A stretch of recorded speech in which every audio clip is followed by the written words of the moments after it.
جماعت احمدیہ کی مخالفت میں پاکستان، ہندوستان اور الجزائر کے بعد اب حال ہی میں برکینا فاسو میں 9 احمدیوں کو دہشت گردوں نے شہید کر دیا ہے۔ کیا یہ مخالفت جماعت کی ترقی کو دیکھ کر مزید ملکوں میں بھی پھیلنے کا امکان ہے، اور جماعت کو ان خطرات کی وجہ سے سیکورٹی کے کیسے انتظامات کرنے چاہیے؟ بات یہ ہے کہ جس طرح جماعت پھیل رہی ہے،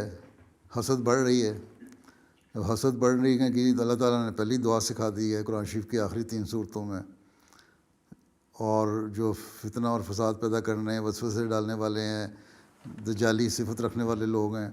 ان کے خلاف دعا کرنے کے لیے۔ اور ان لوگوں کو پتہ ہے کہ احمدی ہیں جو خدائے واحد کی صحیح طرح عبادت کرنے والے ہیں۔ گو کہنے کو تو یہ ہمیں ان ملکوں میں خدا تعالیٰ کے نام پہ یا اس کے رسول کے نام پہ قتل کرتے ہیں یا ہم پر ظلم کرتے ہیں، لیکن اصل میں ایک حسد ہے، اور یہ اللہ تعالیٰ کے حکموں کی خلاف ورزی کرنے والے ہیں۔ اور ہر نبی کی جماعت کے ساتھ یہی ہوتا ہے، جب بھی وہ پھیلتی ہے حاسدین کی تعداد ہی بڑھتی ہے،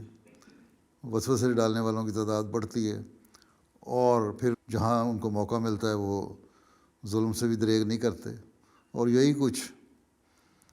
جماعت احمدیہ سے ہوا، پہلے ہندوستان میں ہوا، جب پاکستان ہندوستان ایک تھا اس وقت حراری شور مچاتے تھے، اس وقت بھی حالانکہ برٹش گورنمنٹ تھی، بعض موقع ایسے آئے کہ انگریز افسران جماعت کی مخالفت کرتے تھے، یہ بھی ہماری تاریخ سے ثابت ہے۔ حضرت خلیفہ مسیح ثانی کے خلاف مقدمے کرتے رہے، حضرت مسیح موعود علیہ السلام کے خلاف مقدمے ہوتے رہے، اور فسادی پیدا ہونے کی کوشش ہوتی رہی۔ پھر پاکستان ہندوستان بنا تو پھر پاکستان میں کیونکہ جماعت کی تعداد زیادہ تھی، وہاں شروع سے ہی پہلے 53 کے فساد ہوئے، پھر اس کے بعد 74 کے ہوئے، 84 میں قانون مزید مضبوط بنانے کی کوشش کی ہمارے خلاف، اور پھر جو تبدیلیاں کر سکتے تھے جو ان کے بس میں تھا وہ کرتے رہے اور کر رہے ہیں اب تک۔ تو یہ حاسدین جو ہیں یہ جماعت کی ترقی دیکھ کے یہ کر رہے ہیں، کریں گے، اور یہی کچھ الہی جماعتوں کے ساتھ ہوتا ہے، اس لیے ہمیں اس کے لیے ہر وقت تیار رہنا چاہیے۔ ہندوستان میں بھی اب مولویوں نے آج کل سر اٹھانا شروع کیا ہوا ہے، آج کل وہاں بھی نئے سرے سے مولویوں کا گروپ جو ہے ختم نبوت کے نام پہ احمدیوں کے خلاف مختلف چھوٹے قصبوں میں جہاں تھوڑی تعداد میں جماعت ہے وہاں فساد پیدا کرنے کی کوشش کرتے ہیں یا مار دھار کرنے کی کوشش کرتے ہیں۔ کچھ اکا دکا واقعات وہاں بھی ہو رہے ہیں، اور اسی طرح جب باہر نکلتے ہیں تو باہر بھی ہوں گے۔ اور افریقہ میں کیونکہ جماعت پھیل رہی ہے اور وہاں پاکستانی مولوی بھی جاتا ہے، وہاں بعض عرب ملک اپنا روپیہ بھی لگاتے ہیں ختم نبوت کے نام پہ یا وہابیت کی تعلیم کے نام پہ۔ وہ لوگ وہابی ہیں زیادہ تر برکینا فاسو میں جو مسلمان ہیں، تو بہرحال وہ پیسہ لگا رہے ہیں اور یہ سارا فتنہ اور فساد کھڑا کرنے کی کوشش کر رہے ہیں۔ ان کا خیال ہے کہ اس طرح سختی سے ہم جماعت کو دبا لیں گے، لیکن جو شخص احمدی ہوتا ہے، خود اسلام قبول کرتا ہے اور اپنے ایمان میں پختہ ہے، وہ ان چیزوں کی پرواہ نہ کرتا۔ اور جب آپ نے نمونہ دیکھ لیا کس طرح انہوں نے اپنے جانوں کے نذرانے پیش کر دیے لیکن اپنے ایمان سے نہیں ہٹے۔ اور اسی طرح بعض نوجوان ہیں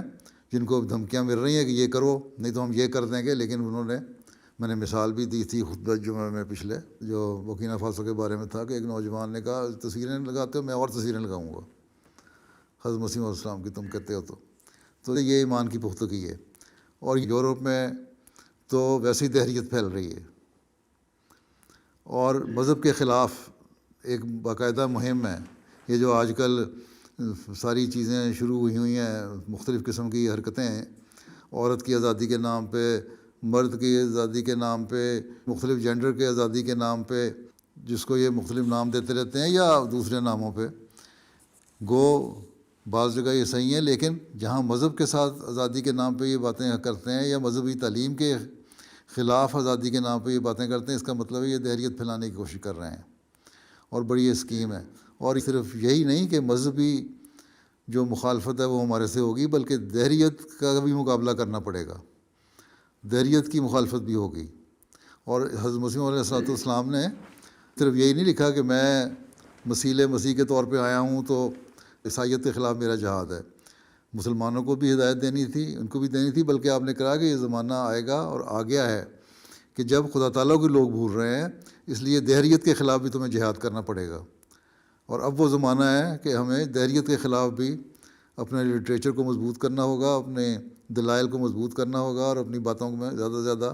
زور پیدا کرنا ہوگا اس حوالے سے بھی، کیونکہ عیسائیت کو تو لوگ بھول ہی چکے ہیں۔ لیکن بہرحال یہ سارے مخالفین جو ہیں، مذہب کے مخالفین، چاہے وہ دہریاں ہوں یا اسلام کے مخالفین، چاہے وہ عیسائی ہوں یا کوئی دوسرے مذہب کے ہوں، یہ سب مل کے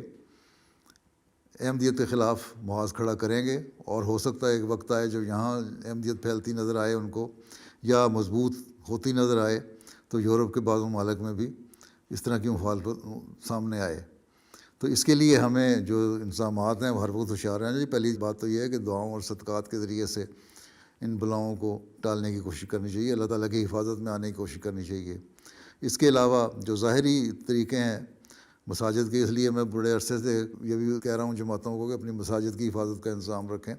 ایک ظاہری انتظام تو ہونا چاہیے۔ ہر شخص اگر ہوشیار ہو، ہم میں سے ہر وقت ہوشیار ہو اور دائیں بائیں دیکھنے والا ہو، تو یہ ایک بہت بڑا ذریعہ ہوتا ہے دشمن کو مایوس کرنے کے لیے۔ اگر ہم ہوشیار ہیں تو فوراً پتہ لگ جاتا ہے، تو اس وقت اتھارٹیز کے ذریعے سے ہم ان کو قابو میں لا سکتے ہیں۔ تو بہرحال یہ دعا، صدقات اور ظاہری ہمارے وسائل کے اندر رہتے ہوئے جو بھی کوشش ہے ہمیں کرنی چاہیے حفاظت کے لیے۔